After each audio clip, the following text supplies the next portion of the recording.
Disclaimer, in case you are not understanding English very well.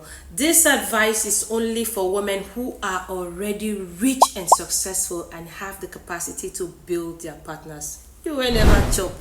You will never get any assets or investment. Fall back and keep building.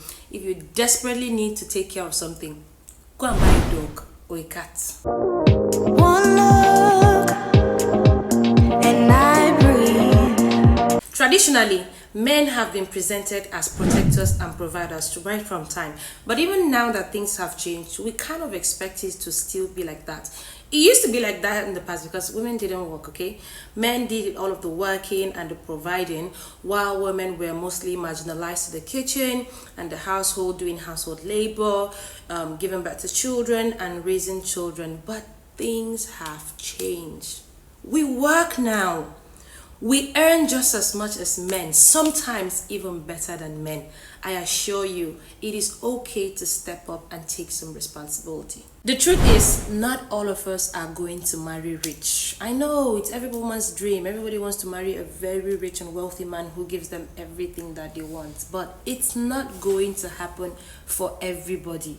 Somebody has to be a econs teacher. I'm sorry, I'll make the rules. I don't know who makes the rules. Some people have to be the ones to build their partners up in life or even carry their partners through life. And the point of this video is, what do you do when you find yourself as the sole provider or even breadwinner in your relationship or in your marriage? You can say all the God forbid you want, but it does happen and it can happen to you. Nobody really chooses these things, but it just happens. And this is not to encourage you to stick with a partner that is a deadbeat, that is irresponsible or lazy.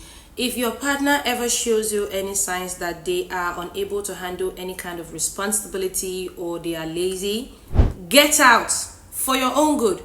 Get out and let them wallow in the consequences of their life choices. If a man ever shows you any red flags of laziness or telling lies or irresponsibility and you stick with him, baby, that's on you. Man, no day. A few years ago, I started seeing this guy that I thought was ambitious and had a hustler spirit. And then a few weeks into the relationship, I started noticing some inconsistencies in his stories and his work ethics. And that's when I figured out that he was a liar. He had a bunch of projects scattered everywhere and nothing solid. You know Abuja boy style now, project after project after project.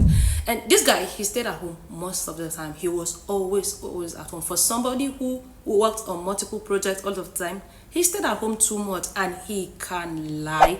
Like, he would tell lies without batting an eyelid. Every time he picked up the phone to talk to somebody, he would tell lies. Like, he would always say, "Oh, I've done the transfer. Have you seen the transfer? You've not seen the transfer? I did it." And he did not do any transfer. Like, this guy lied. Like, lies now water. Like, I didn't even wait for him to start asking to borrow money from me.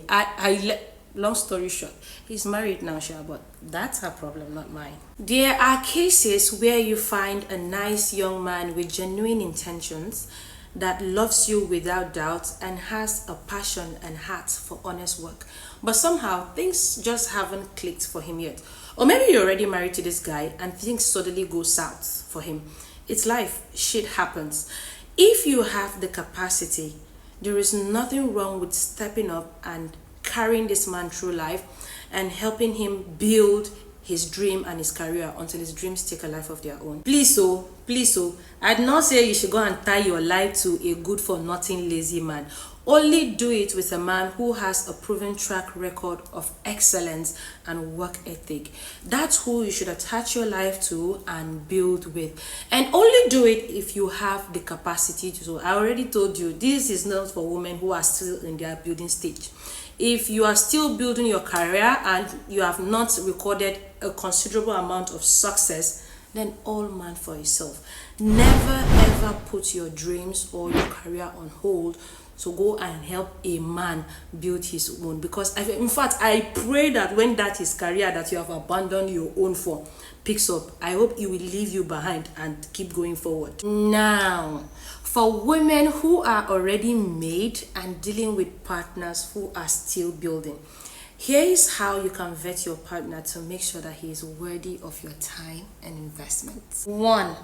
Character and reciprocity. You have to look for consistent patterns of giving in his own currency. Time, effort, thoughtfulness, not just vibes. Is he selfish? Does he always take and gives nothing in return? I mean, he might not have much to offer you material wise, but there are other ways, right? Like genuine care and support. Does he take care of you in non-material ways? 2, watch out for signs of a victim mindset. If he always has repeated stories of bad luck, terrible bosses, people screwing him over and all of that, that's not a good look. You want to be with somebody who takes responsibility, who takes charge of their life and the consequences of their action or their choices, not somebody who thinks he's a victim and blames every other thing but himself. 3, if he ever attempts to monitor or control your spending or your income, I don't care if it's a joke, drop him. It's a classic control behavior that has been linked with financial abuse. You don't want that for yourself. Drop him fast. 4, how does he handle when you say no? How does he handle denial or delay? Users tend to escalate things when they do not get what they want fast enough or when the benefits stop. You should watch out for that. 5, watch out for subtle signs of entitlement. If he is very crazy about brands or luxuries that ordinarily he wouldn't be able to afford on his own, but he suddenly wants everything now that it's your money that he's spending, you should do something about that. 6, if he wants to move in or cohabit with you too quickly. 7, if he is constantly dropping indirect clues about his struggles and his money problems, it is because he expects you to pick up on them and help him out. Red flag. Check his dating history. Gold digging patterns usually include a trail of progressively wealthier exes. If 3 out of 5 of the women that he has dated in the past were rich, that might be a pattern and you might just be his next victim. 9, document everything. Before you invest or cohabit together with that man, document everything. Have every information. Bank statements, history of debt, any other legal obligations like children. Make sure that man does not have children in another place that he is taking care of. Or if he does, you need to have that information. Don't go and fall inside your enemy's trap. If he's an entrepreneur, you need to have relevant information like business registration, history of major contracts, clients he's working with, and even bank loans. Yes, bank loans, very important. Don't go for inside BC. And lastly, don't co-sign anything.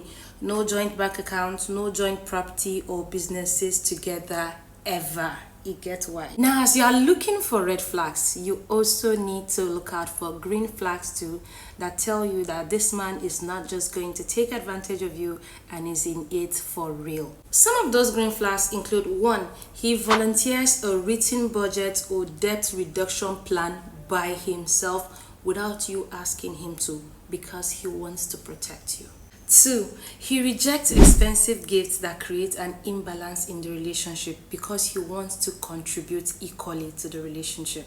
3, he demonstrates service by picking up domestic chores and helping you out in little ways that make up for the income gap. Lastly, if he takes a lot of pride in his work and his masculinity, he will not even want to take money from you regardless of the circumstance. If he does these 4 things, he's a good man, Savannah. Helping a hardworking man out is not a sin. Loving and marrying a man who is not up to your level financially does not make you a fool. As a matter of fact, I think it's admirable, okay? But you have to do it with wisdom and boundaries. Don't let anybody take you for idiots, no matter how much you love them. Do you hear me? No matter how the love is shocking you, do not let anybody take you for idiots. If you found this video helpful, share it with a friend. Spread the gospel. Spread the word. And do not forget to leave a comment, to like, share, and subscribe to this channel for more videos like this. I remain your one and only Anita, your girl talk bestie and personal development enthusiast. I will see you in my next video.